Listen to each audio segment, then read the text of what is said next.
Hello students, welcome in Nature Creation official YouTube channel, class 12th. Hello students, so class 12th, lecture number 11, unit chemical kinetic. So in the last lecture we have discussed about pseudo first order reaction. ठीक है, उसके बाद हमने देखा था इसमें temperature dependence on rate of a reaction, और हमने H2 एंड I2 के एग्जाम्पल को डिस्कस किया था। इसके साथ साथ हम लोगों ने ये जो डायग्राम आप लोग देख रहे हो यहाँ तक हमारा ऑलमोस्ट काम कंप्लीट था। ठीक है, डायग्राम आप लोग देख रहे हो रिएक्शन कोऑर्डिनेट और पोटेंशियल एनर्जी के बीच में, जहाँ पे हमारे पास रिएक्टेंट H2 और I2 है, प्रोडक्ट हमारे पास 2HI है। ठीक है, तो हमारे पास जो रिएक्टेंट है उसकी एनर्जी ज़्यादा है एज कंपेयर टू प्रोडक्ट। बीच में हमारे पास एक्टिवेटेड कॉम्प्लेक्स बनता है और रिएक्टेंट से लेके उस पॉइंट तक जो एनर्जी होगी that energy is called activation energy. उसके बाद रिएक्शन कोऑर्डिनेट का मतलब जो आप लोगों को बताया था वो है कि जब हम एनर्जी प्रोफाइल डायग्राम को शो करते हैं जहाँ पे एनर्जी है जो वो चेंज होगी रिएक्टेंट टू प्रोडक्ट, यहाँ तक हमारा जो काम था वो ऑलमोस्ट कंप्लीट है। अब चलिए नेक्स्ट देखते हैं। आगे देखिए, कहते हैं the all molecule in the reacting species have not same kinetic energy, कि हमारी जो रिएक्टिंग स्पीसीज है कहता उन सब के पास जो एनर्जी है काइनेटिक एनर्जी वो सब मॉलिक्यूल के पास सेम नहीं है। So very difficult to predict the behavior of any one of Boltzmann Maxwell।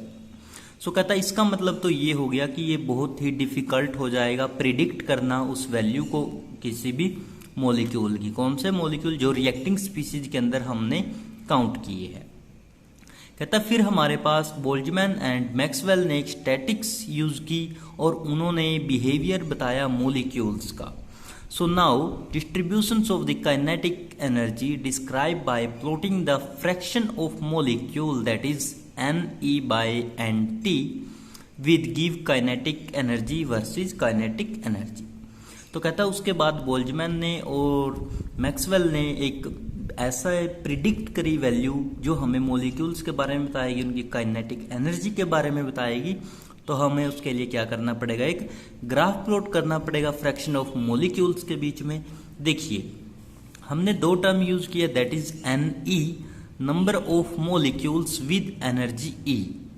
दूसरी term that is Nt, total number of molecules. अब देखते हैं हम डायग्राम। तो ये हमारा फर्स्ट डायग्राम है, इधर हमने लिया है काइनेटिक एनर्जी और इधर हमने लिया है फ्रैक्शन ऑफ मॉलिक्यूल।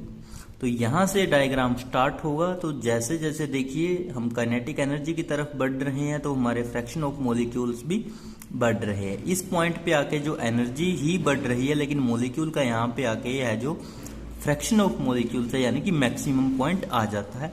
एंड उसके बाद जो वैल्यू है फ्रैक्शन ऑफ मॉलिक्यूल की वो डिक्रीज होना स्टार्ट हो जाती है और लास्ट में आके जो काइनेटिक एनर्जी की वैल्यू है वो इतनी हाई बन जाती है and the molecule very low.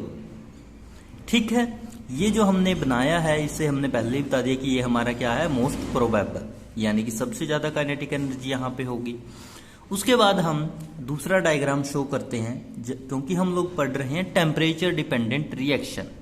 ठीक है, सो अब दूसरे डायग्राम में देखिए, इसमें इसने क्या किया है, वही काइनेटिक एनर्जी है, वही फ्रैक्शन ऑफ मॉलिक्यूल्स है, बस इस बार क्या हो गया कि हमने टेम्परेचर को ऐड कर दिया। तो पहले हमने सिर्फ ये डायग्राम बनाया था बट इस बार हमने एक अलग से इसके अंदर ड्रॉ की है लाइन, और ये जो दोनों लाइन है ये यहाँ पे आके मिली है। क्लियर? यहाँ पे हमने लिखा है T+10 और ये है नॉर्मल T।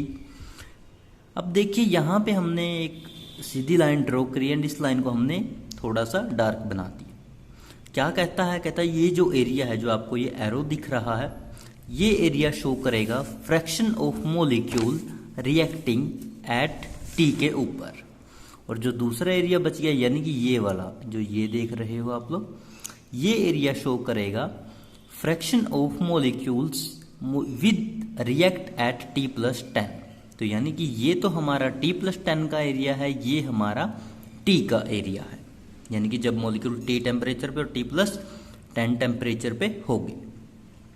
उसके बाद देखिए क्या कहता है, व्हेन टेम्परेचर इंक्रीज, कहता है जैसे जैसे हम टेम्परेचर को बढ़ाएंगे, the maximum of curve moves to higher energy. तो कहता है जो मैक्सिमम कर्व है वो कहाँ चली जाएगी, हायर एनर्जी की तरफ चली जाएगी। उसके बाद कहता फिगर 2, आप फिगर 2 में देख सकते हो, जैसे जैसे हमने टेम्परेचर को इंक्रीज किया है तो कहता वो क्या हो गया, मैक्सिमम कर्व चली गई हायर एनर्जी की तरफ। And curve spread that there are large number of molecule with higher energy. और कहता जो ये कर्व आगे की तरफ फैल रही है, ये हमें किस चीज के बारे में बताएगी कि जितने ज्यादा नंबर ऑफ मॉलिक्यूल्स होंगे उतनी ही उनके पास हाई एनर्जी होगी। And the area under curve is the constant and proportionality be on at all time. तो एरिया है कहता जो इसके कर्व के अंदर दैट इज कांस्टेंट, और प्रोबेबिलिटी रहेगी कि वो सारा टाइम एक जैसी वैल्यू को कंटेन करेगा। उसके बाद increase the temperature of substance, कि जैसे जैसे हम सिस्टम का या सब्सटेंस का टेम्परेचर इंक्रीज करेंगे तो increase the fraction of molecule, तो वैसे वैसे जो फ्रैक्शन ऑफ मॉलिक्यूल्स की वैल्यू है वो भी इंक्रीज होती चली जाएगी।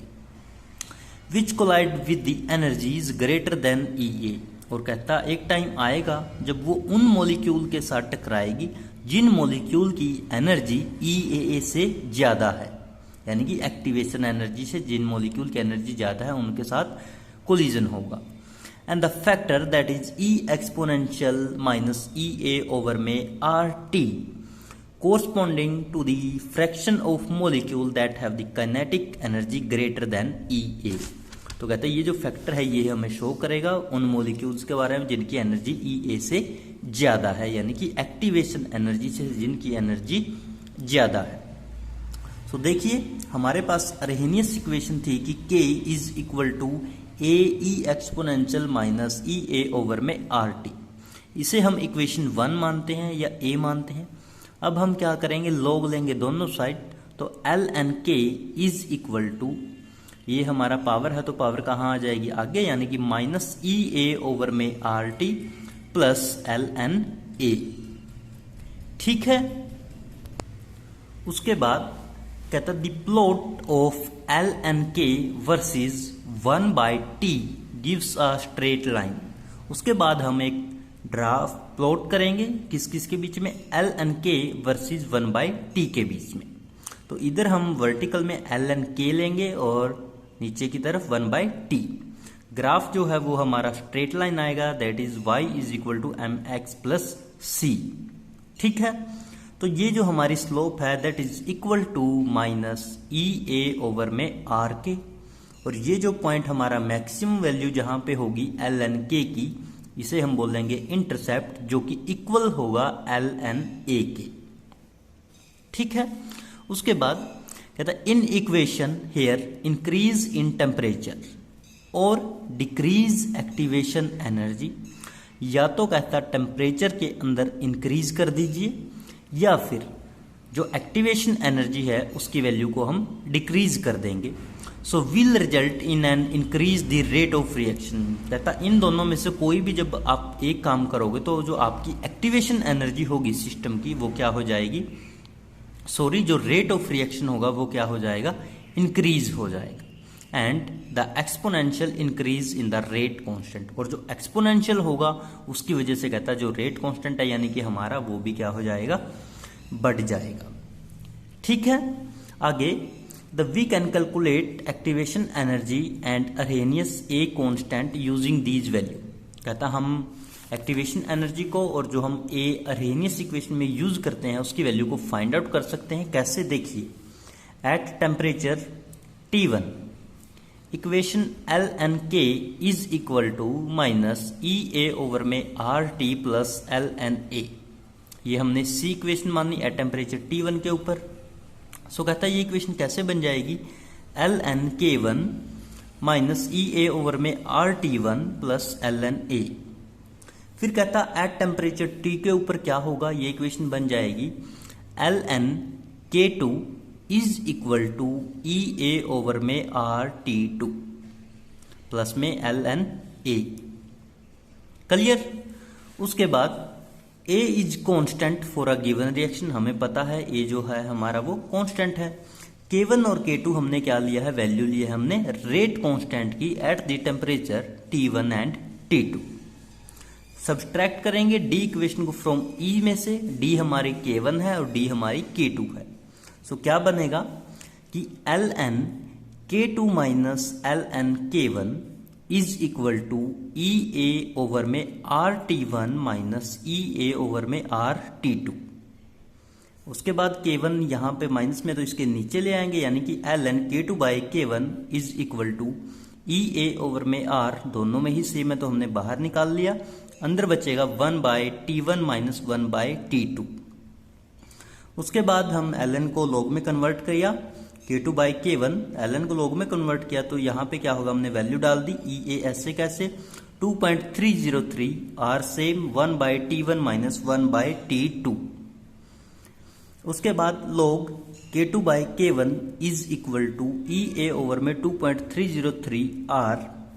T1 और T2 का हम एलसीएम लेंगे तो क्या बनेगा, T2 minus T1 divide by T1 and T2। तो ये जो हमारी फाइनल आया है, यानी कि log K2 by K1 is equal to EA by 2.303 R T2 minus T1 by T1 T2। तो इससे कहता हम क्या कर सकते हैं, एक्टिवेशन एनर्जी को और साथ में A को हम इजीली कैलकुलेट कर सकते हैं। तो यहाँ पे हमारा जो टॉपिक है कि temperature dependence upon rate and temperature dependence reaction जो है वो कंप्लीट हो जाती है। ठीक है, कोई भी डाउट किसी भी स्टूडेंट को हो सो प्लीज़ आप लोग कमेंट कर दीजिए साथ के साथ। Thank you so much complete video देखने के लिए, और चैनल को सब्सक्राइब कीजिए for more updates. Thank you so much.